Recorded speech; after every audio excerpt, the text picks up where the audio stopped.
Assalamualaikum warahmatullahi wabarakatuh.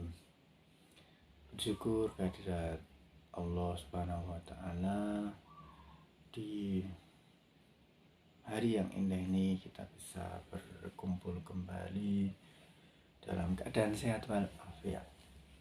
Oke, teman-teman, kali ini saya akan membagikan cerita atau pengalaman pribadi saya ya. Ini berlatar belakang sekitar tahun 2000-an ya. Pada waktu itu saya setelah lulus dari sekolah dasar menengah tingkat pertama itu, ini cerita menurut saya horor gitu. Jadi pada waktu itu kami masih remaja itu sering tidur di masjid itu sering, dan ini saya alami sendiri. Dari pengalaman ini saya alami sendiri bersama teman saya dan sekarang masih hidup, namanya Bang Hanif, Bang Hanif itu masih hidup. Itu ia sungguh-sungguh yang di luar nalar. Saya mengalami, tapi beliaunya pada waktu itu yang sama-sama tidur dengan saya itu, beliau tidak merasa pada waktu itu, tidak merasa, dan saya sendiri yang merasakannya gitu. Itu berawal kami biasanya setelah main itu malam kita tidur di dalam masjid ya. Masjidnya Masjid Nurul Huda. Sekarang masih ada, masih eksis nih. Zaman segitu saya masih aktif di remaja masjid. Terus lah kita main, kita tidur di masjid pada waktu itu sampai di masjid sekitar jam 10. Kita di masjid tersebut ya tidur gitu. Biasanya tidur, nanti sebelum subuh kita bangun. Kita tidur biasanya dekat pintu, kami tidur di masjid tersebut itu berdua. Sekitar kami menyiapkan ada tikar ya, nggak pakai bantalannya, sebatas tikar yang digulung itu menjadi bantal kami itu. Beberapa menit kita menggelar, kita menyiapkan tikar, kita tidur berapa detik ya, berapa menit, sekitar kisaran pada waktu itu sekitar ya 10 menit. Teman saya Bang Hanif udah tidur. Saya masih kelap kelip, tidak bisa tidur itu. Dan setelah tidur sekitar ya 7 menit itu saya terbangun. Saya mendengar di luar masjid itu ada angin besar, itu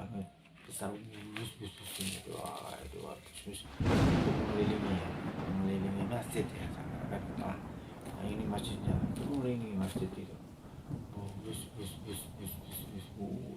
Dan itu sangat ya gemuruh anginnya, itu gemuruh seperti mengelilingi masjid ya, gini dikelilingi itu masjidnya itu kayak gitu,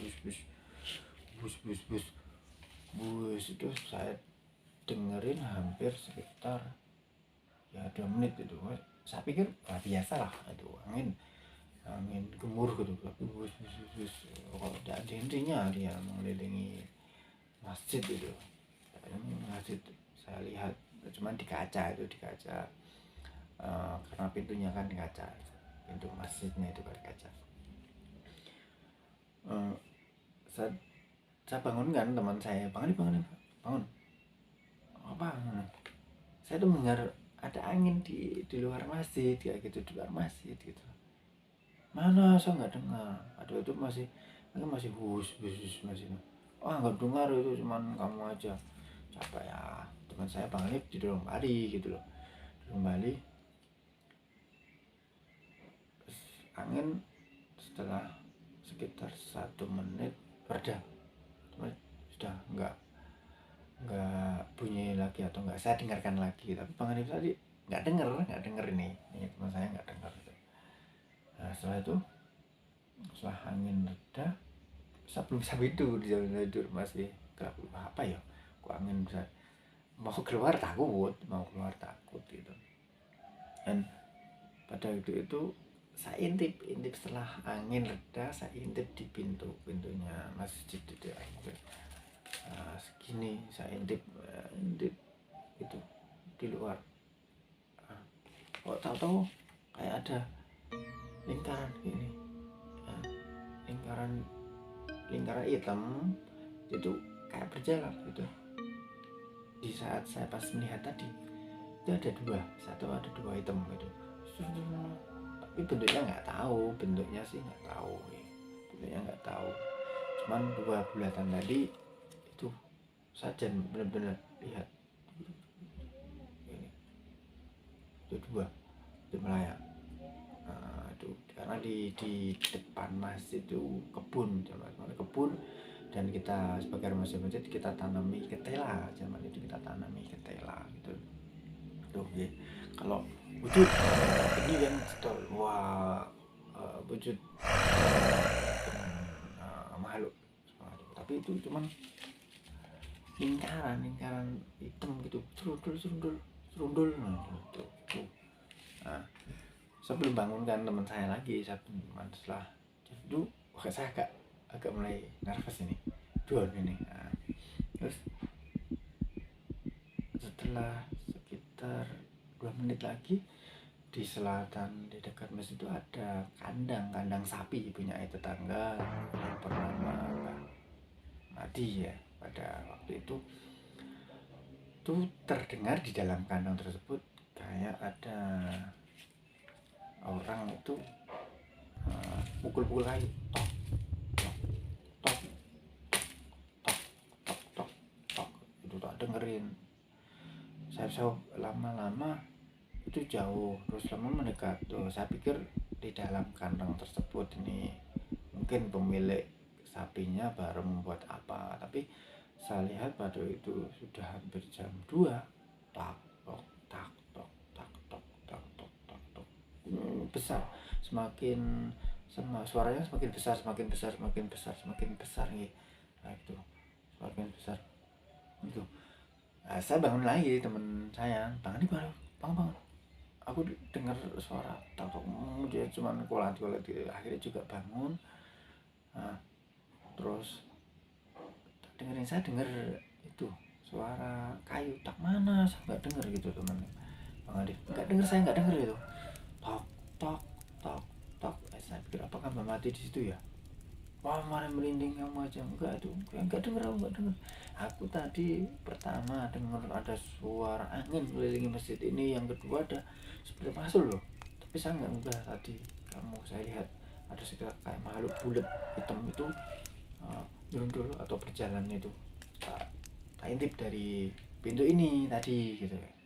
Ini suara ini loh, kenceng banget, masuk kamu doa kamu itu udah. Nah, terus teman saya Mas ini tadi, udah kita butuh aja, yuk kita butuh.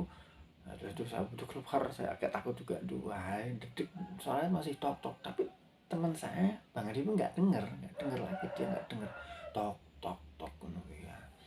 Terus saya butuh berdua. Setelah itu baru suara yang di dalam kandang sapi itu baru tidak ada itu. Terus kita sholat tuh, dan baru setelah kita wudhu kita sholat ya, bisa kita sholat biar tidak diganggu doa kita, tidak ada yang ganggu atau makhluk yang lain ya. Itu akhirnya saya bisa tidur, saya alarm sampai pagi, sampai subuh. Tapi teman saya itu nggak dengar tadi, dia nggak dengar tahu. Nah paginya setelah saya pulang, saya tanyakan kepada pemilik kandang sapi namanya Mbak Adi tersebut, Mbak tadi di dalam kandang nongkrong di tadi malam mungkin bikin apa, murah turun rumah ya kalau orang Jawa gitu terus siapa nih tadi malam yang tak tok kayak gitu loh. tadi malam siapa nih yang dakar kayak gitu, udah deh berhenti kayak gitu. Oh ya udah Mas, ini teman-teman pengalaman saya pada waktu remaja tidur itu diganggu oleh mungkin makhluk astral itu, tapi itu di dalam masjid ya itu. Dan mungkin kita juga harus tahu bahwasanya ciptaan Allah itu makhluk itu tetap ada. Itu pengalaman sebelum saya itu biasanya di dalam masjid pun mungkin kita juga harus terbiasakan untuk wudhu biar tidak diganggu. Oke, itu kisah dari saya. Ada kurang dan lebihnya saya mohon maaf. Saya akhiri, wassalamualaikum warahmatullahi wabarakatuh.